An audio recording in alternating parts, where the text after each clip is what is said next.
So, I ran a short poll and Crackling Lance won that poll. So here we are. I have very little experience of playing self-cost anything anymore, I would say. It's a long time ago I did that. So even though I'm expecting this not to feel great, I'm still kind of interested to see how it would feel. I had a comment from Hapsy that I should try out Lightning Tendrils plus Holy Flame Totem. So that's what we're doing, and I think it went very well. The damage is really strong, much stronger than I expected. But running through the zones, I feel it feels a bit awkward because you don't really want to stand and channel Lightning Tendrils, and only having one totem it's not great. I really enjoy it when you at least have two, so you can leapfrog them a little bit. But highly recommend you test it. If you like it, you like it. If not, just go back to a more familiar leveling setup for you. I also tried another suggestion that I had is using the dual wielding mastery. So we get increased damage while wielding two different weapons. That's why you will see me using a scepter and a dagger. If that's too much of a hassle, or if you can't find too good one, just don't use that mastery node. Another thing you could do is go elemental overload. I never did that because I didn't really think that the single target needed it.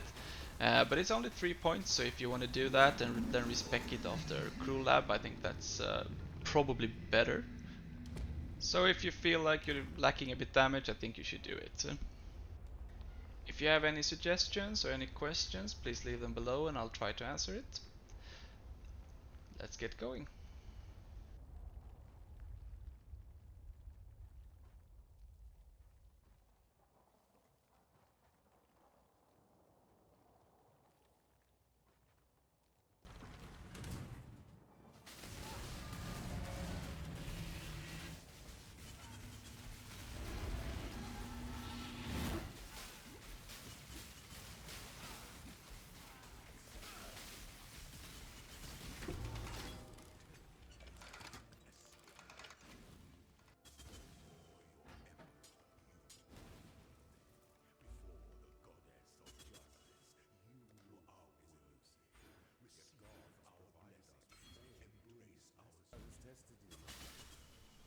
So, we're now in Act 3 and we can actually do the switch.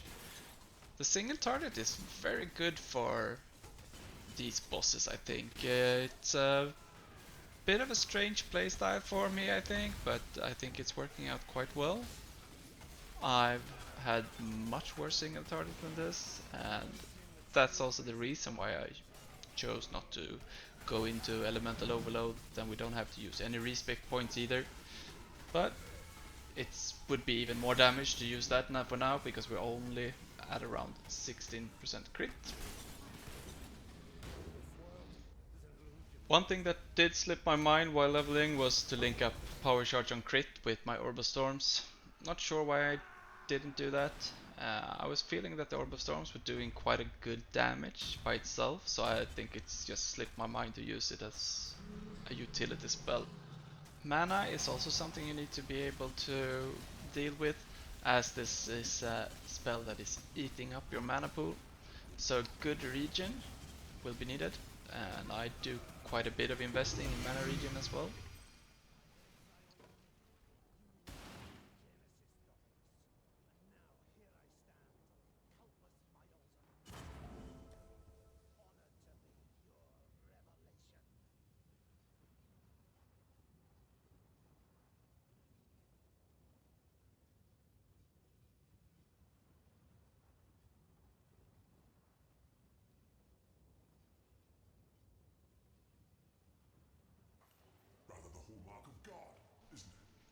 Even though the single target is very good, I feel, there's one thing that was kind of annoying me, is that when mobs get close to you, you tend to miss them. So you might kill all of the pack except one or two on the sides of you. So the aiming of the skill gets quite important. Uh, could be an idea to not play with spell echo, so you don't lock yourself in. but I leave that up to you if you want to try it out with just maybe a faster casting instead. So I put in here a lot of ice to get the shatters so the clear would feel a bit smoother. That's also why I'm using the Orb of Storms, because that is helping with some of the clearing.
So I still feel that the clearing isn't feeling that great. It's a bit awkward still.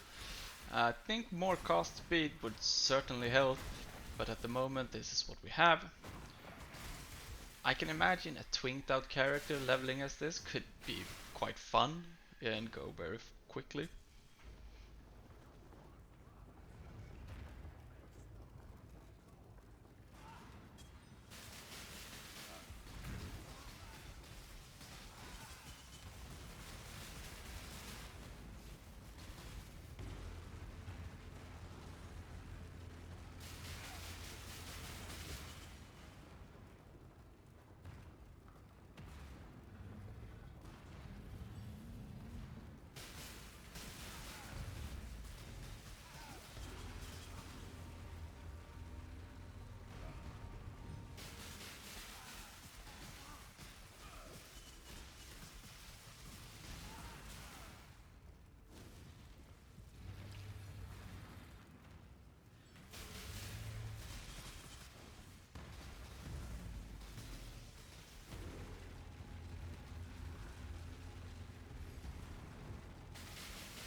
No real changes here, still more or less the same.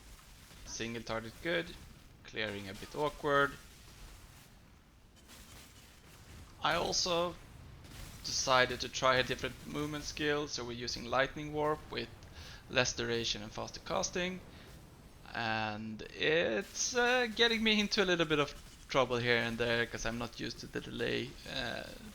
But it was good fun trying it out. I suggest that you maybe try it if you haven't done it in a long time, and if you don't like it, just use Flame Dash or something else.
So second lab done.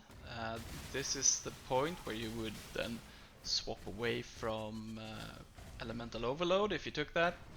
The crit chance is now up at about 35%.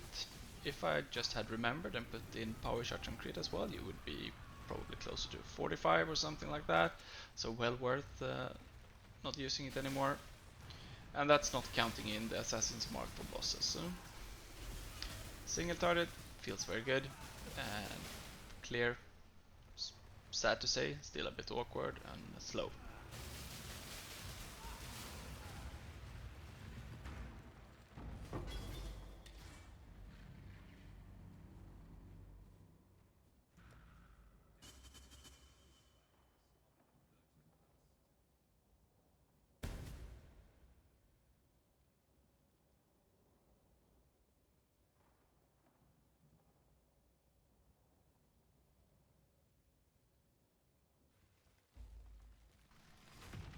Here you will be able to see that this is a skill you need to actually practice and get used to a bit. I'm tracking the boss, but I keep missing it.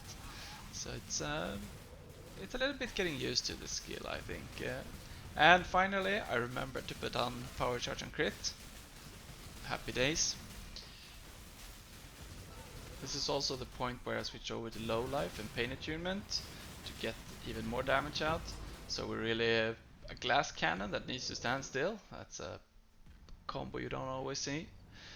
But it's working out quite well. We're using petrified blood to negate having to reserve your life and getting some upside from it as well. And the life mastery to require us only to reserve under 55% life.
No changes here.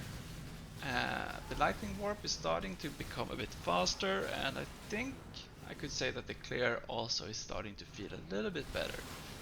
But it's nothing that I would say feels good still. But it's not terrible.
So, where do we end up with this? I can't really say that I enjoyed going through the zones with this spell. It felt a bit awkward, it was leaving mobs every now and then, and I had to recast it. Maybe I shouldn't have stuck to spell echo, and maybe that would have felt better, but then the damage would have been lower, and you don't get your intensity stacks up that quickly. Yeah, not sure. Single target has been very good. Lightning Warp came together, I would say, here very late in Act 10, and maybe to actually start feeling quite okay. You zipped around quite good, but it's something to get used to because it's not instant. You will still have a delay, so if you're trying to dodge attacks and so on. And if you don't like it, just use a normal movement skill that you feel comfortable with. If you were to league start this, you could also get one of these gloves to get a early pseudo 5 link. POE Ninja shows them as 1C day 1 on League. Vermsign is level 49 and Kalisas is level 55, so that could be a good way to really increase your damage as well.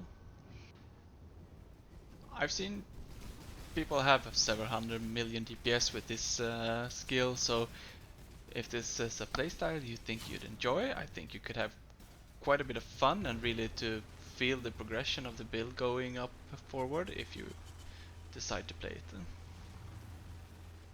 So I'll leave you with 2 maps as well, and yeah, hope you enjoyed. Thank you and bye bye.